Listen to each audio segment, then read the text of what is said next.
اکثر یہ سمجھا جاتا ہے کہ لیڈرشپ کا مطلب ہے صرف احکامات جاری کرنا، لیکن حقیقت میں یہ اس سے کہیں بڑھ کر ہے۔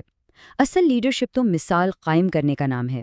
ایک لیڈر کا ہر چھوٹا بڑا عمل اس کی پوری ٹیم کی بنیاد بنتا ہے۔ تو آئیے ذرا گہرائی میں جا کر دیکھتے ہیں کہ یہ ہوتا کیسے ہے۔ ایک بہت پرانی لیکن بہت ہی گہری کہاوت ہے جس میں اگر غور کیا جائے تو لیڈرشپ کا پورا فلسفہ چھپا ہوا ہے، اور یہی کہاوت آج کی ہماری گفتگو کا مرکزی خیال ہے۔ وہ کہتے ہیں نا کہ مچھلی ہمیشہ اپنے سر سے سڑنا شروع ہوتی ہے۔ اب لیڈرشپ کے حوالے سے اس کا مطلب بالکل صاف ہے کہ اگر کسی ادارے کا سربراہ یعنی لیڈر ہی غلط راہ پر چل پڑے، اگر اس کے اپنے معیارات گر جائیں تو پھر پوری ٹیم یا آرگنائزیشن کو نیچے جانے سے کوئی نہیں روک سکتا۔ سب کچھ وہیں سے شروع ہوتا ہے۔ پروفیشنلزم کا مطلب صرف اصولوں پر عمل کرنا نہیں ہوتا، نہیں، اس کا مطلب ہے کہ ایک لیڈر خود ایک چلتا پھرتا اصول، ایک معیار بن جاتا ہے۔ سوچیں، اس کی یونیفارم سے لے کر اس کے آنے کے وقت تک ہر چیز، ہر عمل پوری ٹیم کے لیے ایک لکیر کھینچ دیتا ہے۔ یہ بات سمجھنا بہت ضروری ہے کہ ایک لیڈر ہر وقت یعنی 100% وقت ایک سٹیج پر ہوتا ہے۔ اس کی ٹیم اس کی آڈینس ہے، اور وہ آڈینس ہر چھوٹی سے چھوٹی تفصیل کو نوٹ کر رہی ہوتی ہے، کچھ بھی ان کی نظروں سے نہیں چھپتا۔ تو چلیے اس اصول کو ایک مثال سے سمجھتے ہیں۔ یہاں ہم 2 مینیجرز کی کہانی دیکھیں گے، اور اس سے صاف ہو جائے گا کہ ایک مینیجر کا رویہ ٹیم کی کارکردگی پر سیدھا سیدھا کیسے اثر ڈالتا ہے۔ ایک سیناریو سوچتے ہیں۔ صبح 8 بجے کی شفٹ ہے۔ ایک طرف ہے مینیجر بلال، وہ آتے ہیں 8:15 پر، یعنی لیٹ، شرٹ پر سلوٹے ہیں، شیو بھی نہیں کی ہوئی۔ اور پھر دوسری طرف ہے مینیجر سارا، وہ 7:45 بجے پہنچتی ہیں، یعنی جلدی، یونیفارم ایک دم صاف ستھری اور جوتے بالکل چمک رہے ہیں۔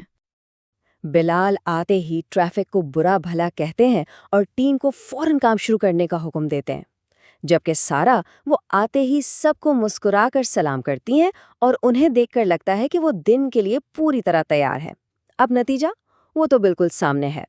بلال کی ٹیم میں ڈسپلن کی دھچیاں اڑ جاتی ہیں، اور سارا کی ٹیم وہ پوری طرح موٹیویٹڈ ہے اور شفٹ بالکل گھڑی کی طرح چلتی ہے۔ تو مسئلہ کہاں سے شروع ہوا؟ بلال کی ٹیم کے ذہن سے۔ وہ سوچتے ہیں، یار جب مینیجر خود لیٹ ہے تو ہمیں کیا پرواہ؟ جب اس نے خود اپنی یونیفارم ٹھیک نہیں پہنی تو ہم اپنی ٹوپی سیدھی کیوں رکھیں؟ یہیں سے معیارات گرنا شروع ہو جاتے ہیں۔ اس کے بالکل برعکس سارا کی ٹیم کیا سوچتی ہے؟ وہ تیار ہیں تو ہمیں بھی تیار رہنا ہوگا۔ دیکھا، یہی فرق ہے، یہی ہے مثال قائم کرنے کی طاقت۔ تو اب سوال یہ اٹھتا ہے کہ سارا جیسا ایک مؤثر رول ماڈل بنا کیسے جائے؟ اس کے لیے چلیے پروفیشنلزم کے 4 بنیادی ستونوں کو سمجھتے ہیں۔ یہ وہ پلرز ہیں جو ایک مضبوط لیڈر بننے میں مدد کرتے ہیں۔ لیڈرشپ کی عمارت انہی 4 پلرز پر کھڑی ہے۔ نمبر 1، گرومنگ یعنی حلیہ، جو کام کے لیے احترام ظاہر کرتا ہے۔ نمبر 2، پنکچویلٹی یعنی وقت کی پابندی، وقت سے پہلے آنا لیڈر کو تیاری کا موقع دیتا ہے۔ نمبر 3، باعزت زبان، پروفیشنل گفتگو سے ہی اتھارٹی اور عزت برقرار رہتی ہے۔ اور آخر میں نمبر 4، ہائرارکی کا احترام، اپنے سینئرز کی سب کے سامنے عزت کرنا ٹیم کو منفی سوچ سے بچاتا ہے۔ اور پنکچویلٹی کے پوائنٹ کو ذہن میں بٹھانے کے لیے یہ جملہ بہت زبردست ہے کہ وقت پر آنا دیر سے آنا ہے، اور جلدی آنا ہی وقت پر آنا ہے۔ یہ سوچ ایک لیڈر کو ہمیشہ ایک قدم آگے رکھتی ہے۔ اچھا جی، تو اصول تو سمجھ آ گئے، لیکن اب انہیں عادت کیسے بنایا جائے؟ چلیے اب کچھ عملی ٹولز کی بات کرتے ہیں جو ان اصولوں کو روزمرہ کی پریکٹس میں لانے میں مدد دیں گے۔ سب سے پہلا ٹول بہت ہی سادہ ہے، لیکن اتنا اثردار ہے کہ آپ سوچیں گے۔ یہ ایک قسم کا سیلف چیک ہے جو ہر شفٹ سے پہلے کرنا ہوتا ہے، تاکہ یہ یقینی ہو جائے کہ سب کچھ بہترین نظر آ رہا ہے۔ اسے مرر چیک کہتے ہیں۔ بس شیشے کے سامنے کھڑے ہو کر 6 چیزوں پر نظر ڈالنی ہے۔ سر سے شروع کرتے ہیں۔ بال ٹھیک ہیں؟ چیک۔ چہرہ شیو کیا ہوا یا گرومڈ؟ چیک۔ شرٹ صاف، استری شدہ اور ٹک ان؟ چیک۔ ہاتھ دھلے ہوئے؟ جوتے صاف ہیں؟ اور آخر میں نیم ٹیگ موجود ہے اور سیدھا لگا ہوا ہے؟ چیک۔